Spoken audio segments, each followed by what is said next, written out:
Լոռի Փամբակի երկրագիտական թանգարանը Սարդարապատի հայոց ազգագրության թանգարանի հետ համատեղ կանանց միջազգային օրվան նվիրված հանդես են եկել «Հյուսված ինքնություն» խորագիրը կրող բնօրինակ տարազների ցուցադրությամբ։ Կազմակերպիչների խոսքով սա մշակութային կարևոր նախաձեռնություն է, որի նպատակն էր ներկայացնել հայկական ազգային հագուստի բազմազանությունն ու պատմամշակութային արժեքը։ Փորձեցինք այս անգամ այցելուներին ներկայանանք այնպիսի ցուցադրությամբ, որը մեծ հետաքրքրություն կառաջացնի։ Սա նաև հարթակ է մշակույթի տարբեր ճյուղերը ներկայացնելու հետ կապված եւ կարեւոր է, որովհետեւ տարազային համալիրների մեջ թաքնված է մեր ազգային ինքնությունը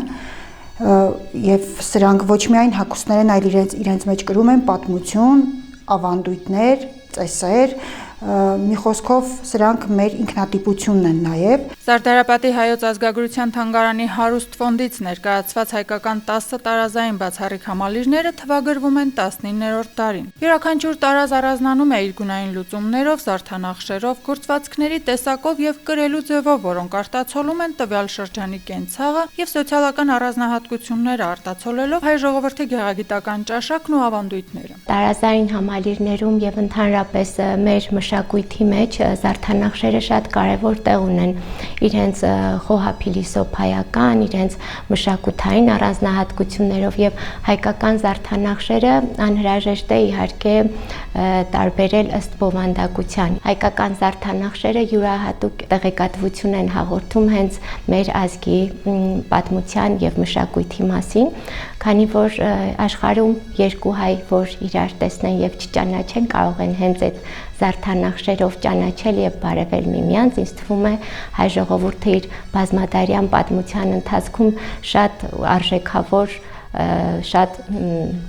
այսպես մշակութային մեծ արժեքներ է ստեղծել, որոնք հիացմունքի են արժանի։ Ցուցադրված տարազները Հայաստանի տարբեր տարածաշրջաններից են՝ բարձրհայք, արարատյան, իսկ որոնք ներկայացված չեն բնօրինակ տարբերակով, տիկնիկների տեսքով են՝ Վան, Վասպուրական, Սյունիք, Արցախ, Լոռի եւ այլն։ Տարազային համալիրները բաժանվում են երկու մեծ խմբերի՝ արևելյան եւ արևմտյան։ Այստեղ ներկայացված է օրինակ բարձրհայքի տարազային համալիրը, որի կենտրոնը Կարինն է։ Եթե խոսենք արևմտյան տարազային համալիրների մասին, օրինակ բարձրհայքի տարազային համալիրը թեկուզ վերցնենք, իրենք առանձնանում են ավելի մյուս տարազային համալիրներից հենց իրենց ճոխությամբ, որի մեջ իհարկե ներգրավված են զարդանախշերը, այդ ասեղնագործությունները, որոնք արվել են ոսկեկար, ասեղնակար, ասեղնաթել ու նաև մետաքսիա, ուրեմն եւ ոսկե ասեղնաթելով կամ արծաթաթելով հյուսված։ Բնականաբար այս ճոխությամբ առանձնանում են, բայց նաև զարդանախշերն իրենց հերթին շատ կարևոր եւ բնորոշ հատկանիշներ են եղել տարբեր նահանգային տարածաշրջաններում։ Արևմտյան Հայաստանի տարազային համալիրները ավելի շատ այսպես երկրաչափական կամ երկրաչափական բուսական զարդանախշերի համատեղությամբ է եղել։ Իսկ օրինակ արարատյան տարազային համալիրին ավելի բնորոշ են բուսական զարդանախշերը։ Նման նախաձեռնությունները կարևոր են ոչ միայն ազգային մշակութային ժառանգության պահպանման եւ հանրայնացման տեսանկյունից, այլև հնարավորություն են տալիս հատկապես երիտասարդ սերնդին առավել մոտիկից ճանաչել իրենց արմատները եւ վերարժևորել հայկական ինքնությունը։ Ցուցադրությունը բաց կլինի մինչև ապրիլի 10-ը։ Աշխեն Սուքիասյան, Հայկ Վարդանյան, Թղթապանակ։